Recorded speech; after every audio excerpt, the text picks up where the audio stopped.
kemudian disusul 14% itu lulusan SMP, sehingga secara kualitas pendidikan memang cukup rendah gitu ya, meskipun SMA tetapi yang sarjana itu sangat sedikit gitu. Nah ini Tapi di satu titik justru dia menjadi agak ironis karena TB ini kan urusan sudah lama Mbak ya. Tapi kesadaran untuk menjadikan itu satu musuh bersama itu kok kayaknya nggak serius-serius gitu. Baik, selamat sore. Assalamualaikum warahmatullahi wabarakatuh. Makasih teman-teman atas kehadirannya. Di sini sudah ada narasumber ya, Mbak Lika sama Mas Amin. Untuk teman-teman, terima kasih. Sekarang kita udah masuk ke seri ketiga. Seperti minggu-minggu kemarin, hari ini kita akan ngabuburit ngobrol TBC.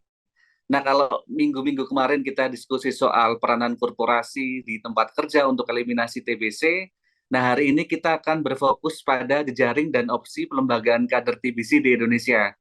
Nah, ini teman-teman silakan untuk nanti bisa menyimpan pertanyaan ataupun cerita-cerita ketika di lapangan itu bisa disampaikan ke narasumber. Dan seperti biasanya, untuk ngabuburit ini kita akan diskusi santai saja, jadi tidak perlu berat-berat, karena kita akan pengalaman-pengalaman apapun yang dihadapi oleh teman-teman, persoalannya tentang bagaimana jejaring dan opsi kader TBC ini seperti apa, nanti akan didiskusikan, dielaborasikan oleh pakar-pakarnya. Dan di sini sudah ada Mbak Lika dan Mbak Amin. Nah, Mbak Basilika Diah Putranti dan Mbak Amin Nurrohmah merupakan peneliti Yayasan Pujiono Center Indonesia, dan beliau akan membersamai kita selama 1 jam ke depan. Dan silakan mungkin Mbak Lika atau Mbak Amin terlebih dahulu untuk memantik diskusinya selama kurang lebih 20-30 menit. Silakan Mbak. Ya. Terima kasih Mas Roni ya. Jadi ini waktunya 1 jam ya.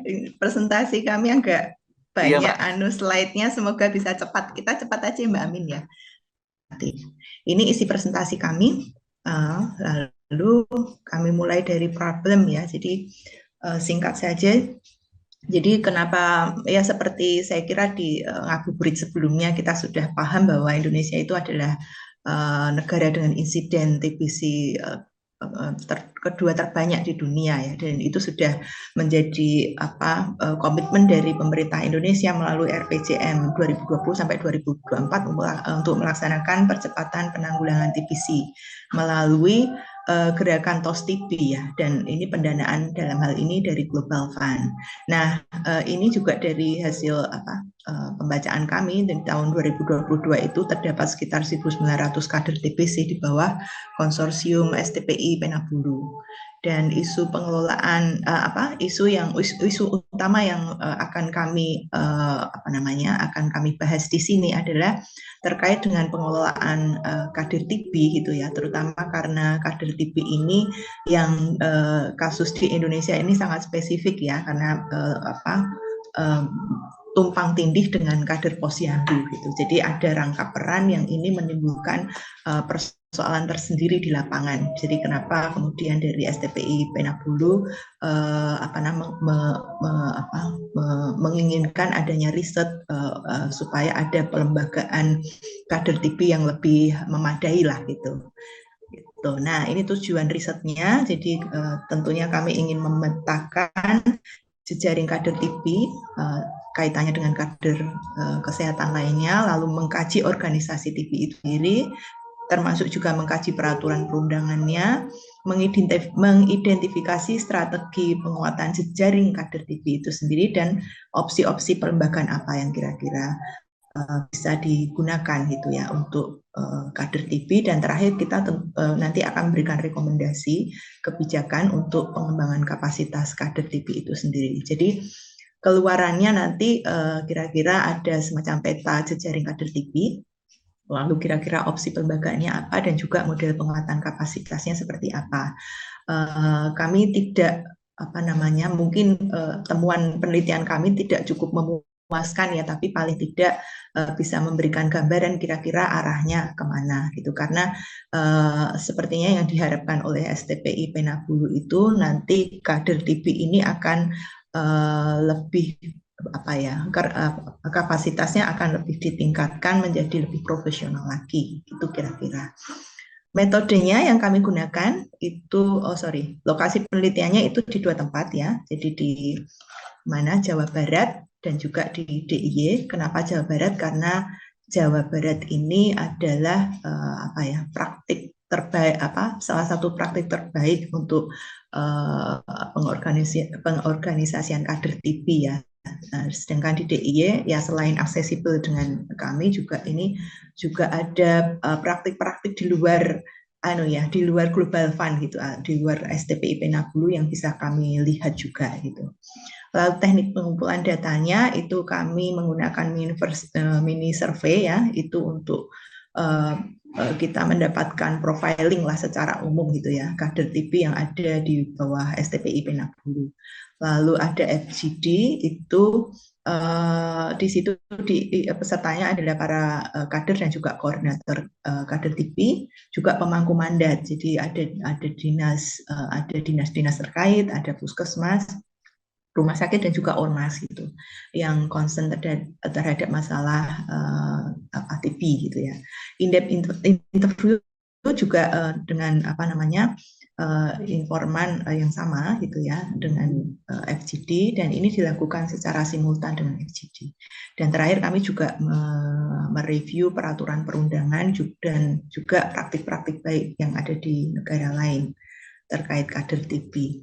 Itu metodenya. Nah, ini temuan penelitian. Nah, ini hasil profiling kami. Ini lebih tepat Mbak Amin yang mempresentasikan ya. Monggo Mbak Amin. Oke, baiklah, karena waktunya terbatas langsung saja ya. Jadi secara tadi ada 2 metode yang digunakan. Nah, secara kuantitatif ini kami gunakan untuk melakukan profiling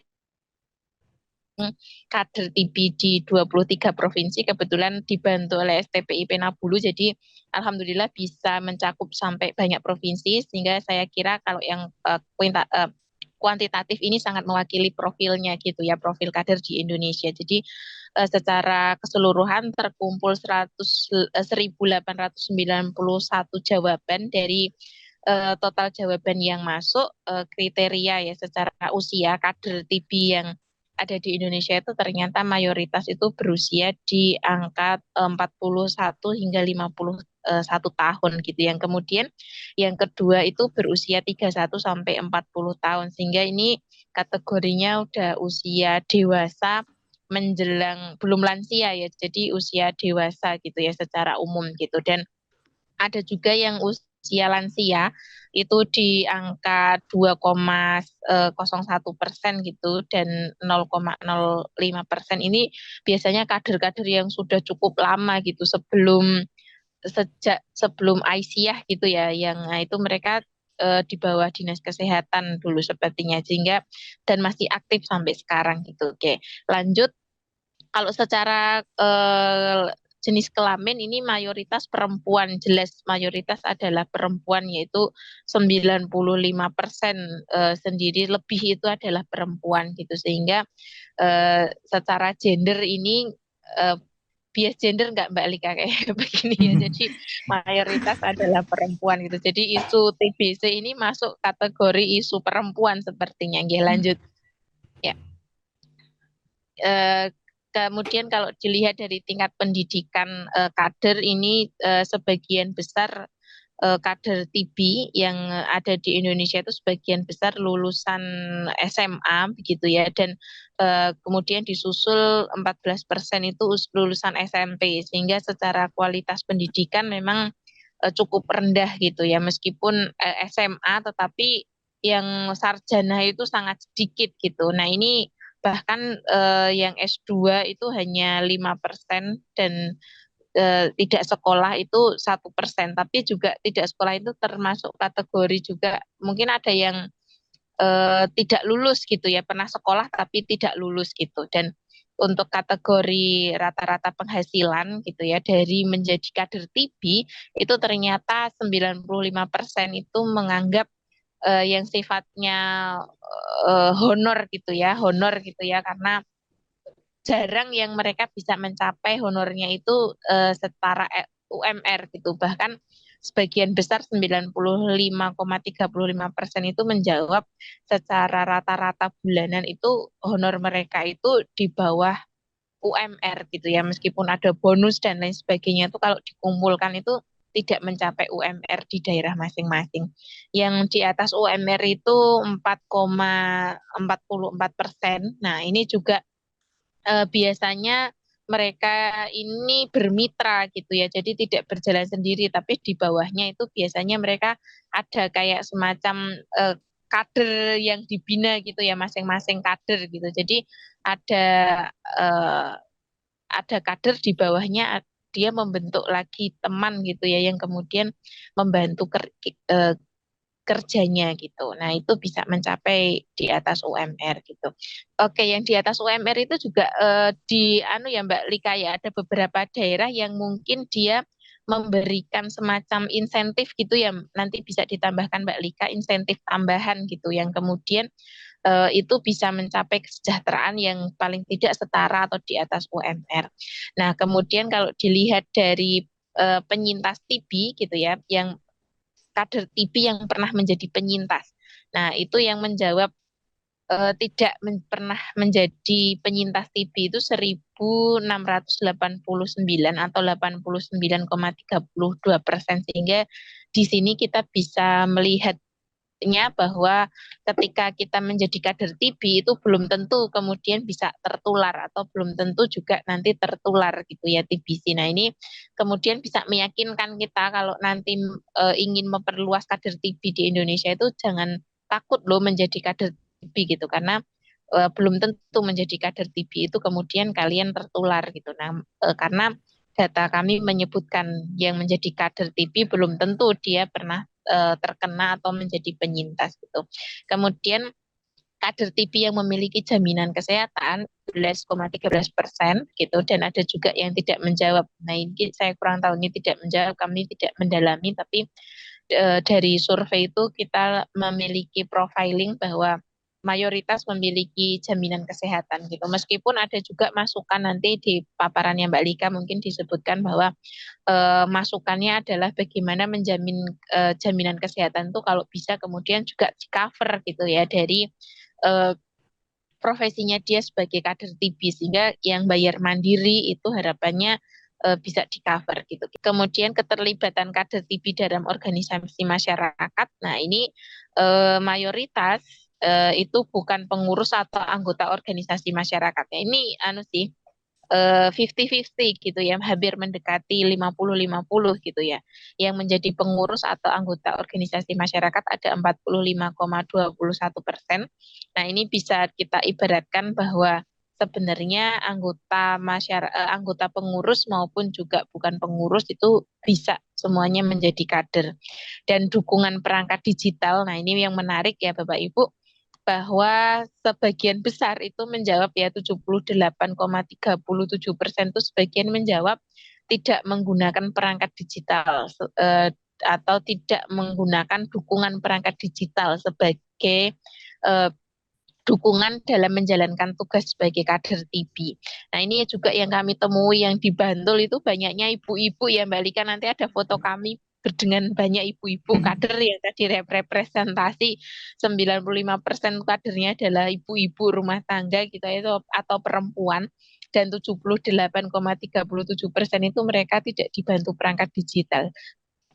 Bayangkan dengan mengisi data TB gitu ya, yang kemudian pakai kolom kecil-kecil itu mereka kadang-kadang kesulitan gitu ya, karena kolomnya saking kecilnya, karena mayoritas sudah ibu-ibu. Ada yang beberapa itu pinjem HP anaknya katanya. Jadi karena saking kecilnya kotak pengisian itu yang dari Global Fund itu, mereka moto dulu dokumennya, kemudian diperbesar, nah baru kemudian dijadikan untuk membantu ngisi gitu. Tapi tidak dibantu online-nya itu tidak menggunakan ya, mereka tidak menggunakan secara online itu mengisi secara online. Jadi paling banyak itu menggunakan manual gitu. Oke, lanjut. Oke, kendala menjadi kader TB ini yang kemudian menarik ya. Jadi ternyata beberapa sampel yang kita temukan itu baik juga data kuantitatif melalui Bitly maupun juga pada saat kita wawancara langsung itu ada penolakan gitu ya dari pasien. Kemudian ada stigma dan diskriminasi terhadap pasien TB, kesulitan transportasi dan logistik. Nah, ini ada yang beberapa jangkauan wilayahnya sangat jauh sekali, bahkan dilalui kendaraan motor juga cukup susah. Kemudian kesulitan komunikasi atau penemuan pasien. Nah, ini yang menarik, ini yang penemuan pasien ini. Kadang-kadang mereka dapat data dari Puskesmas, tapi setelah dicari itu namanya di alamat tersebut tidak ada, atau kemudian alamatnya itu tidak mencantumkan nomor berapa, jalan apa gitu. Nah, itu yang kemudian membuat sulit gitu sebagai kader itu untuk menemukan pasien. Kemudian kesulitan progres pemeriksaan dan pengobatan pasien. Nah, ini karena tadi ada penolakan, kemudian komunikasi dengan keluarga yang kadang-kadang terhambatnya tadi karena merasa bahwa TB itu ada stigma ya, stigma negatif itu, kemudian mengakses data pasien TB itu juga agak susah kaitannya dengan data pribadi ya, mungkin identitas dan lain sebagainya. Itu tadi imbas dari adanya penolakan dan juga kesadaran dari lingkup keluarga yang masih belum baik. Kemudian ketidak berlanjutan insentif. Nah, ini nanti bisa diperjelas di paparan selanjutnya. Kemudian kurangnya dukungan masyarakat setempat dan kurangnya edukasi tentang penyakit TB. Maka nanti dari rekomendasi itu dukungan dari masyarakat dan keluarga itu beberapa lembaga itu kemudian melakukan binaan terhadap kader itu melalui pelatihan komunikasi yang efektif gitu ya, komunikasi personal gitu ya, komunikasi antar pribadi itu sangat dibutuhkan untuk memperkuat peran kader maupun memperkuat kapasitas kader. Mungkin itu Mbak Lika, bisa diteruskan Mbak Lika. Kuantitatifnya di sini ya, profilnya udah selesai ya. Ya udah. Ya, makasih Mbak Amin. Ini kita lanjut ke jejaring ya. Jadi kami itu menemukan beberapa isu yang krusial ya, yang mungkin kita perlu perhatikan, mulai dari persoalan definisi kader itu sendiri, terus ada persoalan bagaimana posisi kader TB itu dalam regulasi pemerintah Indonesia ya, apakah sudah dipertimbangkan atau belum, dan juga terkait dengan sistem kesehatan masyarakat dan pendanaan. Nah, saya akan sedikit paparkan satu persatu ya. Jadi kalau problem definisi itu memang kalau kita mau merujuk ke definisi WHO itu kan memang sebenarnya beda ya, antara pengertian kader dengan relawan gitu ya. Kalau kader itu kan memang dia itu ya diberikan pelatihan khusus gitu untuk melayani masyarakat. Sebenarnya tidak harus dia itu benar-benar punya kerelawanan gitu ya, karena ada implikasi semacam insentif di sini gitu ya, walaupun beda dengan yang profesional juga, dan mereka memang basisnya itu di komunitas gitu. Dan perannya adalah menjembatani atau memberikan meningkatkan akses layanan dan kinerja dari sistem kesehatan itu sendiri sehingga sampai ke masyarakat. Itu sebenarnya pengertiannya. Lalu bedanya dengan volunteer kesehatan itu ini lebih ke sukarelawan ya. Jadi yang menawarkan si volunteer itu sendiri, si relawan itu sendiri, tapi juga memang dipilih oleh masyarakat dan mendapatkan pelatihan, tapi memang lebih terbatas itu. Nah, di Indonesia ini pengertiannya ini udah rancu gitu ya.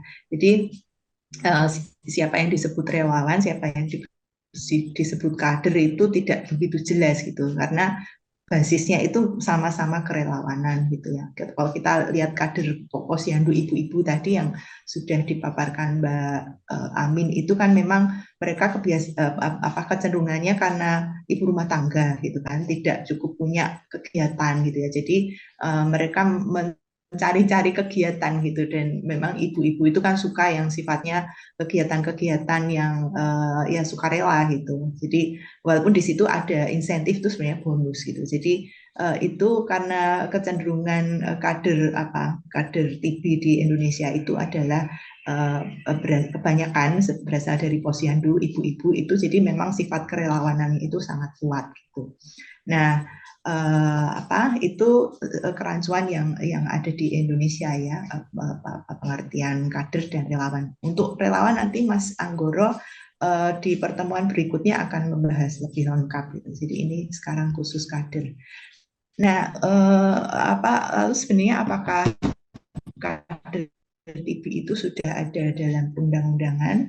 Ternyata belum ya. Jadi kalau kami mereview perundang-undangan kita yang ada di Indonesia itu tidak ada yang mengatur secara khusus tentang kader TB gitu ya. Yang ada adalah kader Posyandu, karena memang itu sudah sejak tahun 1971 ya, dulunya itu kader PKK itu, lalu kemudian dinasionalisasi menjadi kader Posyandu tahun 1984 gitu. Itu definisinya. Kader malaria itu baru saja ya, sama dengan kader stunting ya, sekitar tahun 2018 gitu ya. Itu juga sebenarnya basisnya kader Posyandu gitu. Jadi memang belum ada yang secara khusus mengatur tentang kader TB itu seperti apa gitu. Terus, nah ini yang kami temukan ketika kami di lapangan ya, melakukan NGD, wawancara mendalam gitu ya. Memang ada semacam kesan gitu dari hasil penelitian lapangan kami itu ada sistem kesehatan masyarakat yang dualisme gitu ya, yang mendua gitu ya. Untuk pendana ini karena Global Fund ini juga sebentar lagi sudah akan usai gitu ya, walaupun mungkin akan masih terus, tapi akan muncul kekhawatiran bagaimana jika Global Fund sudah tidak mendanai lagi, sehingga ini yang menjadi keluhan dari para peserta FGD ya, yang mereka adalah para kader dan juga para aktor-aktor penting untuk dalam upaya penanggulangan TB itu. Mereka sebenarnya mengharapkan dari pemerintah daerah atau dalam hal ini pemerintah desa itu ada alokasi anggaran untuk itu. Nah, nanti makanya kami akan memberikan rekomendasi kaitannya juga dengan pendanaan di level desa. Saya kira itu isu-isu yang muncul yang penting ya. Lalu ini satu lagi terkait rekomendasi. Ini ada beberapa rekomendasi nih ya, ini yang kami sampaikan terkait dengan apa yang kami sampaikan tadi. Jadi pertama soal definisi. Jadi memang perlu ada mungkin semacam kebijakan payung ya, yang di tingkat nasional yang mengatur sebenarnya yang dimaksud kader itu seperti apa, relawan seperti apa, sehingga kalau kader seperti ini gitu ya kriterianya itu juga harus dibarengi dengan aturan-aturan yang lebih rinci gitu ya, misalnya kompetensinya harus bagaimana, lalu kalau misalnya harus digaji itu secara profesional itu dananya dari mana dan seterusnya itu harus dipikirkan. Lalu relawan itu posisinya apa kaitannya dengan kader, apakah hanya membantu kader atau dan sebagainya, yang itu juga nanti akan dibahas Mas Anggoro di pertemuan berikutnya ya. Itu. Lalu kaitannya nah ini kualifikasi kader TB ya, karena yang tadi dipaparkan Mbak Amin memang sebagian besar perempuan gitu ya. Jadi kalau akan banyak ada banyak kendala lah yang tadi juga sudah diungkapkan Mbak Amin. Nah, untuk mengatasi kendala itu mungkin kita butuh satu standar kompetensi kader TB yang lebih profesional gitu ya. Nah, jadi konsekuensinya nanti juga mungkin kita harus mengatur rekrutmennya seperti apa gitu ya. Lalu mungkin diperlukan satu forum gitu ya yang juga berfungsi untuk melakukan pengorganisasian kader TB ini yang bermitra dengan kalau itu pentahelix tuh ya, dengan dunia usaha dan pemerintah dan ormas dan sebagainya. Dan juga tentu saja di kebijakan payung itu juga harus diatur gitu. Nah, ini kebetulan kan pemerintah Indonesia juga sedang mulai piloting untuk ILP itu ya, integrasi layanan integrasi layanan kesehatan. Nah, itu basisnya itu kan siklus kehidupan. Nah, apakah nanti kira-kira juga kader pelembagaan kader TB ini juga dilekatkan ke situ? Itu juga perlu dipikirkan, karena sebenarnya di dalam ILP itu sendiri di Posyandu itu sudah ada pos TB gitu ya, yang itu juga treatmentnya atau intervensinya ke seluruh usia. mulai dari bayi sampai dengan lansia gitu. Jadi itu saya kira perlu kita pikirkan juga. Nah, ini satu yang tadi terkait dualisme itu ya. Jadi walaupun antara nakes TB di puskesmas itu memang sudah punya tugas sendiri yang kaitannya dengan penanganan medis gitu ya. Tapi dengan adanya kader TB yang basisnya posyandu, nah itu juga kemudian harus disinergikan gitu dengan kerja-kerja puskesmas, karena yang kami lihat di lapangan seringkali ini geseh gitu ya. Yang ini perannya apa, lalu mungkin sama-sama punya peran gitu, tapi tidak ada komunikasi gitu. Jadi saya kira dalam sistem surveillance desa itu perlu disinergikan gitu.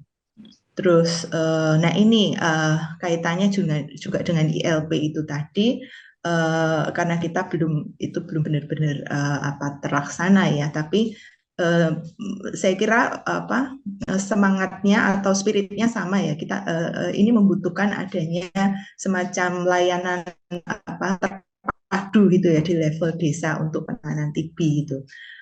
Nah itu tentunya kita perlu rekomendasinya adalah mengadvokasi di kebijakan di tingkat daerah ya, sehingga ini bisa membantu ILP itu sendiri kalau memang ILP nantinya akan diwujudkan. Terus juga peran dari pemimpin lokal, saya kira itu juga perlu diperkuat ya, sehingga di level desa benar-benar bisa membantu mengadvokasi pemerintah di tingkat atasnya ya, sampai di tingkat nasional. Juga kemitraan itu juga harus dibangun, dan juga organisasi masyarakat itu juga perlu diperkuat seperti halnya pemimpin. Jadi ini di level, mulai dari level bawah sampai ke atas ini saya kira perlu realisasi dari lembaga rujukan untuk TB ini harus lebih diperkuat lagi. Terus yang terakhir ini alokasi, ini tadi yang kami sebutkan, perlu ada alokasi APBD desa ya untuk upaya eliminasi TB. Jadi melalui forum musrebang mungkin mekanismenya diperbaiki gitu ya. Lalu juga mungkin ada rencana tindak lanjut di tingkat desa. Lalu juga mungkin melakukan uji coba untuk pengintegrasian pelayanan kesehatan primer itu yang berbasis siklus kehidupan tadi ya untuk kasus TB, lalu juga advokasi di tingkat lokal sehingga dana desa ini bisa benar-benar efektif untuk upaya eliminasi TB, termasuk nanti misalnya insentif ya untuk kader TB itu sendiri. Saya kira itu. Terima kasih Mas Roni. Ini foto kita di Bantul ya dengan para kader TB, ibu-ibu posyandu. Ya. Terima kasih. Ya baik. Makasih banyak Mbak Lika sama Mbak Amin. Tadi paparannya sangat menarik sekali ya nih teman-teman. Apalagi berangkat dari kader. Kalau kita lihat kader kan sebagai pihak atau individu atau kelompok yang itu berada di akar rumput dan di garda terdepan untuk eliminasi TBC. Dan dari paparan tadi Mbak Lika, Mbak Amin, itu bagaimana ada potensi jejaring dan proses pelembagaan dengan harapan-harapan sekaligus rekomendasi-rekomendasi yang tadi sudah dipaparkan. Tapi tadi disebutkan juga bahwa ini berkaitan pula dengan kita diskusi berikutnya, untuk karena ini kader, di berikutnya itu soal relawan, maka dari itu teman-teman kita perlu melihat pemetaan sekaligus pola-polanya. Jadi saya kira untuk pertemuan ketiga dan keempat ini saling berkelindan gitu. Sekalipun dengan pertemuan-pertemuan sebelumnya, teman-teman juga punya benang merah satu sama lain. Nah, sebelum masuk ke teman-teman untuk ada gayung bersambut, saya mengucapkan selamat berbuka puasa untuk teman-teman di Indonesia Timur. Ini saya kira sudah 2 jam setelah di waktu Indonesia Barat ya ini. Untuk Wita dan WIB ini saya kira masih OTW untuk buka puasa. Nah, saya kira ini sudah ada beberapa kawan-kawan. Kalau kawan-kawan ada pertanyaan bisa di kolom chat ataupun bisa raise hand. Tapi sebelum itu kawan-kawan, saya kira saya akan mengundang ini banyak teman-teman yang bisa ikut memberikan sumbasi pemikiran ataupun pertanyaan. Silakan Mas Haji. Oke, Mas Roni, terima kasih. Selamat sore teman-teman yang menyediakan waktu untuk hadir di Zoom ini. Jadi memang untuk situasi di Jawa Barat itu kebetulan kami dari Konsorsium Penabulu dan STPI mengorganize sekitar 2.000-an kader untuk TBC ya, dan itu tersebar di 25 kota dan kabupaten. Nah, saya setuju dalam pemaparan tadi beberapa hal bahwa kader ini memang posisi mereka ada di bagian paling depan, garda depan yang bekerja untuk pelacakan kasus, melakukan investigasi kontak, kemudian juga termasuk mendampingi pasien, bahkan juga melakukan pengantaran obat, melakukan edukasi dan banyak hal. Jadi memang dalam konteks eliminasi TB yang dikerjakan oleh konsorsium Penabulu dan STPI, peran mereka sangat sentral gitu. Dan saya setuju dalam posisi mereka, terutama dalam perlindungan untuk kesehatan dan lain-lain, itu memang belum organik dengan misalnya mungkin karena kekosongan aturan hukum ya, yang tadi disampaikan Mbak Pur juga, bahwa definisi sebagai kader juga sebagai relawan itu juga buat saya penting, karena suara-suara untuk itu juga muncul bahwa gimana posisi kami, perlindungan kesehatan dan lain-lain dalam kaitan ngurusi penyakit menular yang tergolong mematikan. Itu juga satu hal yang memang sepertinya belum eh, terrumuskan dengan baik dalam konteks kerangka regulasi. Nah, kemudian juga yang dalam pengalaman di Jawa Barat atau di wilayah di mana Global Fund bekerja terlibat dalam konsorsium itu, posisi kader ini kan harus juga dilihat dalam kerumitan sistemik yang dibangun sejak lama ya. Kalau sekarang kan Global Fund, kalau saya nggak salah itu sudah masuk pada siklus ke-7 dari program. Jadi pada situasi ini semua ada pewarisan sistem kerja yang memang sudah dibangun oleh jaringan Aisyah dan juga jaringan LKNU, Lembaga Kesehatan Nahdlatul Ulama. Termasuk misalnya di komunitas itu ada pengembangan satu sistem pendataan yang dikenal dengan sistem informasi TBC komunitas SITK. Kalau di wilayah Kemenkes atau di dalam struktur otorisasi negara itu yang disebut dengan sistem informasi tuberkulosis, gitu ya. Jadi di sistem informasi tuberkulosis itu dengan sistem SITK itu dikenal istilah data bridging, data yang diinput dari yang diinput dari petugas puskesmas atau dari layanan, yang itu akan kemudian muncul di SITK dan menjadi data bridging atau indeks yang sudah terkonfirmasi bakteriologis. Jadi kader nanti bekerja dalam basis itu. Jadi mereka akan dibantu oleh staf program dari konsorsium yang menarik data, kemudian membagikannya ke koordinator kader. Jadi memang ada posisi yang harus diperhatikan sebagai jaringan kerja itu ya, by sistem itu, sehingga maksud saya insentif itu bisa dimengerti memiliki arti sentral karena terikat dalam sistem itu. Jadi misalnya satu kader itu ketika melakukan investigasi kontak, dia akan mendapat insentif berapa gitu, Mas Roni. Ketika dia melakukan penyuluhan untuk menyasar temuan kasus baru, mendorong warga yang tergolong kontak erat itu melakukan pemeriksaan, itu juga mendapatkan insentif. Dalam sistem itu ada reward yang dia terima. Nah, kalau di luar itu ya saya kurang paham, itu yang mungkin juga mempengaruhi bagaimana sistem eliminasi TB ini bekerja. Di satu sisi ya, dengan model ada reward dan ada sistem penginputan yang ada SITB, SITK itu, sehingga membuat dia relatif sudah terpola cara bekerjanya. Nah, problemnya adalah bagaimana isu TBC itu ketika tidak lagi ada pembiayaan dan tidak mengenal sistem reward yang sekarang dikembangkan berjalan untuk siklus ke-7 dari Global Fund dan konsorsium ini, isu TB bisa menjadi salah satu panggilan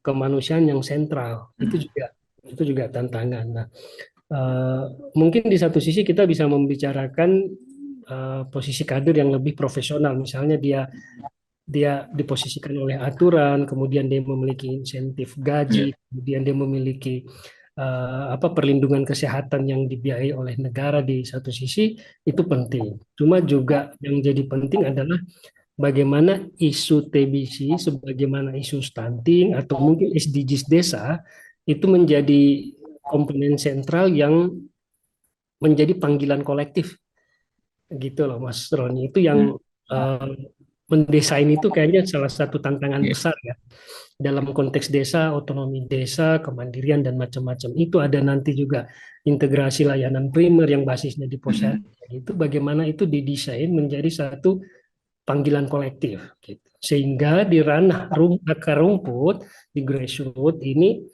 eh, kelompok-kelompok civil society itu memberi satu energi yang cukup kuat sehingga dia bisa apa ya balancing dengan cara kerja negara gitu. Jadi desa itu menjadi unit yang utuh gitu mungkin ya. Termasuk misalnya nanti kalau akan ada Masanggoro nanti mungkin bisa melihat itu dalam konteks kebencanaan gitu-gitu.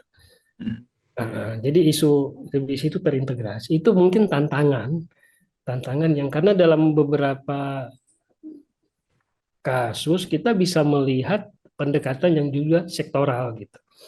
Isu TB saja di Jawa Barat itu kan ada beberapa proponen ya, beberapa isu juga. Misalnya di konsorsium penanggulangan TBC ada eliminasi TB, kemudian juga ada bebas TB yang sementara jalan, lalu juga ada prevent TB gitu. Nah itu bagaimana itu didesain sebagai satu gerak kolektif yang apa? Pada akhirnya kita membicarakan eliminasi itu tidak dalam kerangka yang bahwa ini didanai siapa, ini dikerjakan oleh konsorsium atau dikerjakan oleh OMS yang mana, tapi itu dilihat sebagai satu panggilan kolektif terhadap kerja-kerja kemanusiaan. Nah itu juga terakhir ya Mas, mohon maaf banyak jadi panjang. Ini terakhir yang silakan Mas Haji, aman-aman. Ya. Yang saya lihat di ibu-ibu kader juga, tadi kan di profiling juga ada yang sebaran usia dan lain-lain. Memang itu menarik karena kemarin kebetulan kami di Jawa Barat itu coba membuat satu cerita perubahan gitu ya untuk beberapa tempat. Jadi di level ibu-ibu itu juga terutama mereka yang terlibat di awal-awal yang tadi disebut sebelum Aisyah dan LKNU juga jalan itu kan ada yang bahkan sudah terlibat sebelum menikah, Mas Ron. Ada yang masih sangat muda sudah terlibat, kemudian rata-rata keterlibatan mereka sebagai kader TB itu sudah di atas 15 tahun, bahkan sampai 20 tahun. Nah, kader yang seperti ini dengan rentang pengalaman yang panjang, ngurusi posyandu, ngurusi TBC, stunting dan macam-macam itu menarik karena mereka sudah tiba pada satu titik melihat keterlibatan diri peran dia itu sebagai satu panggilan gitu. Panggilan terhadap kemanusiaan sehingga yang disebut reward dan lain-lain itu lebih dilihat sebagai bonus saja. Nah, itu juga ya, itu penting karena ibu-ibu yang seperti ini atau kader-kader posyandu yang seperti ini itu dia berhasil mengatasi kalau kita bicara definisi terminologinya tadi antara kader atau relawan itu dia bisa ada di dalam dua wujud itu gitu. Jadi dia bisa menjaga peran dia sebagai relawan kemanusiaan di satu sisi, tapi juga dia bisa memenuhi syarat-syarat yang dibutuhkan untuk menjaga bagaimana dia bekerja secara profesional. Nah itu buat saya menarik karena ya rata-rata mereka memang sudah bisa dibilang lanjut usia ya, Mbak Amin dengan Mbak Pur ya. Nah, tapi panggilan mereka terhadap kemanusiaan itu buat saya itu mungkin yang penting semangat seperti itu berhasil membuat mereka itu melampaui macam-macam mekanisme yang didesain untuk melakukan eliminasi terhadap TB. Nah, saya pikir kader-kader seperti ini bisa tetap eksis, mau ada reward atau enggak, ada insentif atau enggak, mereka bisa bisa tetap bertahan. Itu mungkin Mas Ron, mohon maaf kalau Ya, bicaranya lompat-lompat. ya, Itu aja makasih banyak mungkin. Pak Haji. Ya, sama-sama. Ya, ya, ini justru malah melengkapi sekaligus menjadi satu pemantik juga untuk Mbak Lika dan Mbak Amin. Tadi Pak Haji bicara soal setidaknya kira-kira soal mainstreaming TBC lah ini, supaya agar keberlanjutannya itu tidak berbasis program semata, melainkan juga bisa lebih lanjut. Nah, mungkin Mbak Iya, Lika iya. dan Mbak Amin bisa merespon. Silakan. Ya, ya. Terima kasih, nanti Mbak Amin melanjutkan ya. Saya dulu mungkin. Jadi ya itu saya sangat setuju ya Pak siapa tadi Bapak namanya Aji, Mas Aji. Mas Aji Mas Aji ya.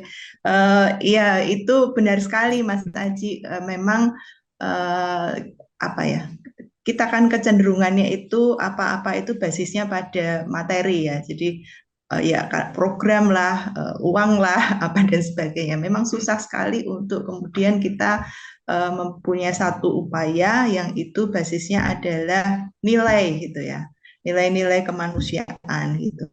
Nah, waktu kami membuat laporan ini juga sempat muncul refleksi gitu ya, bagaimana caranya supaya oke, ini kalau kader mau dibikin profesional, tapi kalau nilainya sendiri tidak digarap ya sama aja gitu kan. Keberlanjutannya juga tidak akan memuaskan gitu.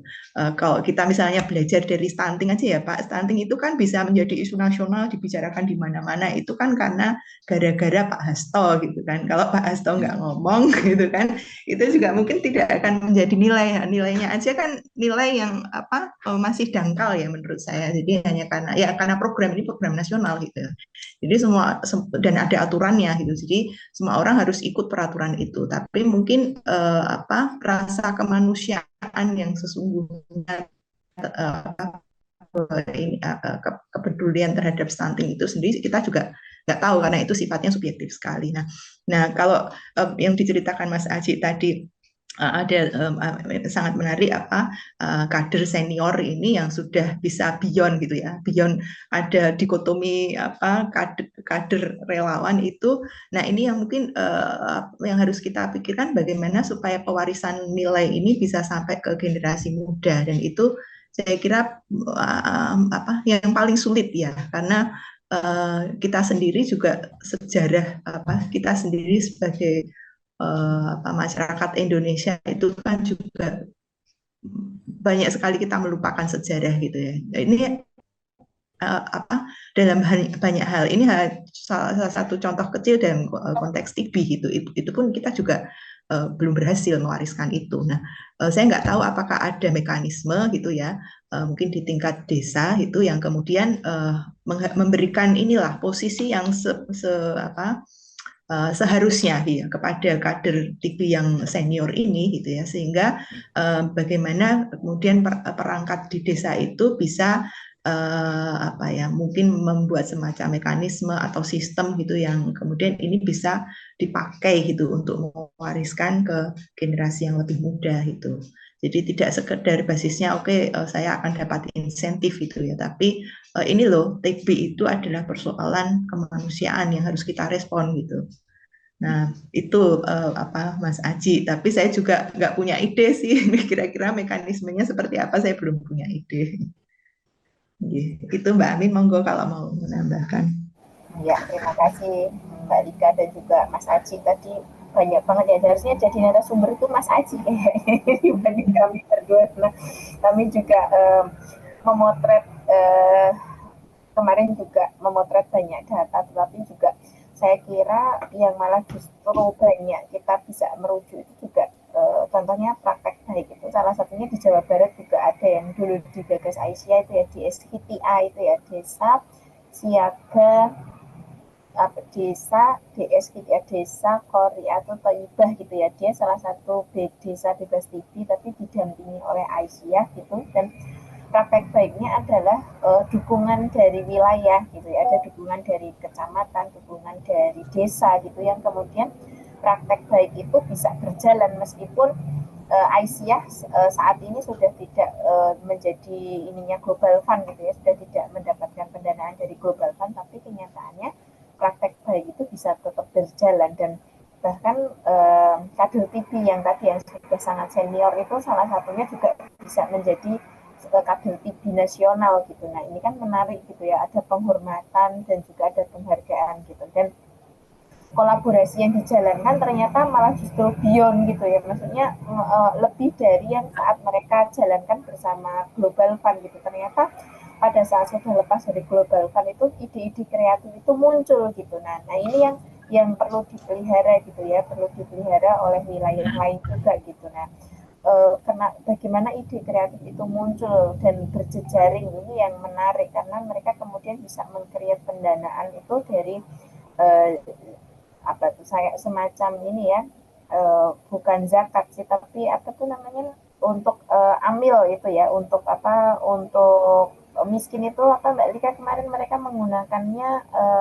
bukan zakat tapi menggunakan model apa tuh namanya, model yang kayak semacam sodakoh gitu ya, sodakoh ataupun mungkin juga semacam semacam sodakoh gitu yang diberikan khususnya untuk warga masyarakat yang mengalami TB, khususnya TB-nya yang RO gitu ya, yang kemudian mereka sangat susah pekerjaannya, kemudian jadi mendapat pekerjaannya jadi terhambat, kemudian juga pendapatannya juga menurun, bahkan ada yang kemudian tidak mendapatkan pendapatan. Nah ternyata model-model pendanaan umat yang sifatnya kayak sodako, kemudian kayak semacam apa itu namanya jariah dan lain sebagainya itu bisa dikelola oleh Aisyah Jawa Barat gitu ya, dalam bentuk desa siaga gitu ya. Nah, desa siaga yang di Garut itu prakteknya bagus banget dan mereka bisa berjejaring juga dengan lembaga lain semacam komunitas arsitek dan bahkan bisa membentuk rumah gitu ya, membentuk rumah singgah khusus TB gitu ya, dan pembangunannya itu dibantu oleh komunitas arsitek. Bahkan mereka mengadakan lomba untuk desainnya yang kira-kira cocok untuk pasien TB itu seperti apa dan lain sebagainya. Ini menarik. Nah, yang tidak kemudian banyak dikerjakan oleh daerah lain gitu ya, karena tadi menyadarkan ya seperti Pak Aji sampaikan tadi ya, menyadarkan menjadi kepentingan bersama itu belum menjadi sebuah gerakan langkah bersama. Tapi kalau kemudian kesadaran itu sudah muncul, buktinya di beberapa daerah itu tadi bisa berjalan gitu ya tanpa adanya pendanaan dari luar gitu. Jadi menggugah apa ya, menggugah simpati, menggugah kebersamaan itu kemudian bisa jalan gitu ya, terutama lembaga-lembaga yang tadi memiliki bisa punya mitra dengan umat gitu ya, kayak Aisyah, Nahdlatul Ulama, mungkin juga lewat perkumpulan gereja itu juga menjadi penting gitu ya untuk kemudian digerakkan lebih lanjut sih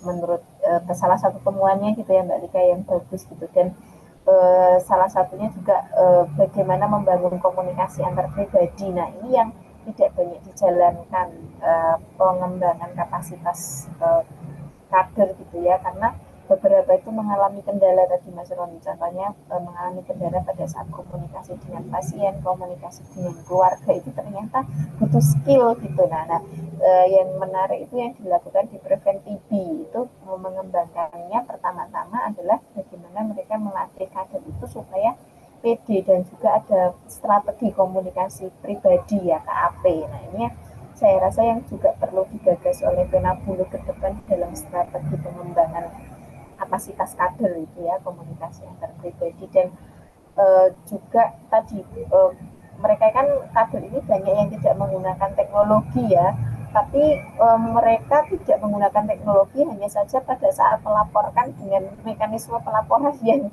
saat ini ada itu cukup menyulitkan juga Mas Roni, karena tabelnya kecil-kecil dan juga banyak gitu. Nah itu kira-kira kalau misalnya kemudian ada semacam dipersingkat gitu ya, mekanisme pelaporannya itu bisa lebih singkat dan juga lebih memudahkan pengisiannya. Nah itu saya rasa akan semakin juga kader itu tertarik gitu ya untuk menjadi kader, karena beberapa kayak di Bantul itu akhirnya yang kemudian patah hati tidak menjadi kader itu salah satunya itu proses pelaporan itu yang sangat susah. Nah itu, nah dan tadi kan mayoritas kan usianya kan udah menginjak hampir ya 40-50 itu kan, kalau dari segi apa ya penglihatan itu kan juga sudah menurun ya. Contohnya saya di usianya 30-an aja udah harus pakai kacamata gitu ya.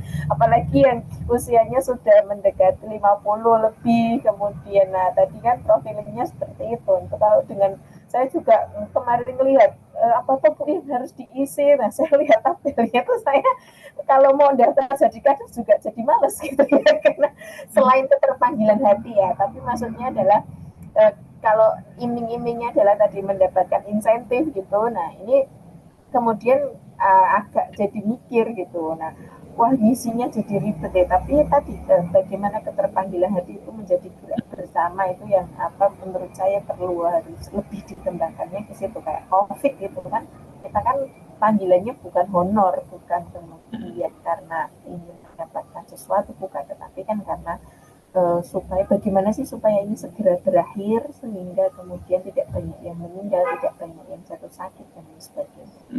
Jangankan itu ya, penduduk yang di desa loh, saya cerita waktu saya sedang mengerjakan riset TB, dosen saya yang di kampus aja itu nggak sadar bahwa TB itu di Indonesia itu angkanya nomor 2 di dunia.